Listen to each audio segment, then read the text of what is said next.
മലപ്പുറം ജില്ലയിൽ തീപിടുത്തങ്ങൾ വർദ്ധിക്കുന്നതായി പുതിയ കണക്കുകൾ സൂചിപ്പിക്കുന്നു.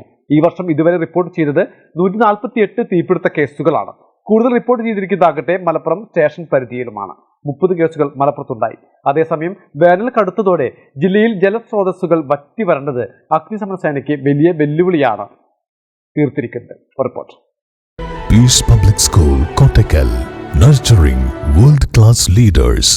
മലപ്പുറത്തിന് പിന്നാലെ 5 കേസുകൾ വീതം റിപ്പോർട്ട് ചെയ്ത താനൂരും നിലമ്പൂരുമാണ് പിന്നിലുള്ളത്. ചപ്പുചവറുകൾ അലക്ഷ്യമായി കൂട്ടിയിട്ട് കത്തിക്കുന്നതും സിഗരറ്റ് കുറ്റിയും അണയാത്ത തീക്കൊള്ളിയും അലക്ഷ്യമായി വലിച്ചെറിയുന്നതുമാണ് തീപിടുത്തം ഉണ്ടാകാനുള്ള പ്രധാന കാരണം.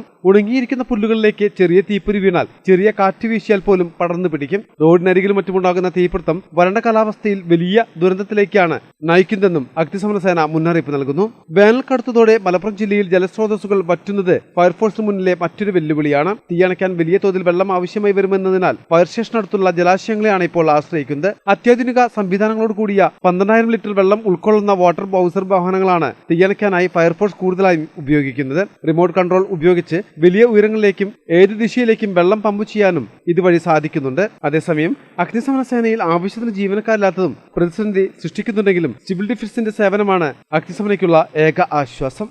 മലബാർ ടൈംസ്, മലപ്പുറം.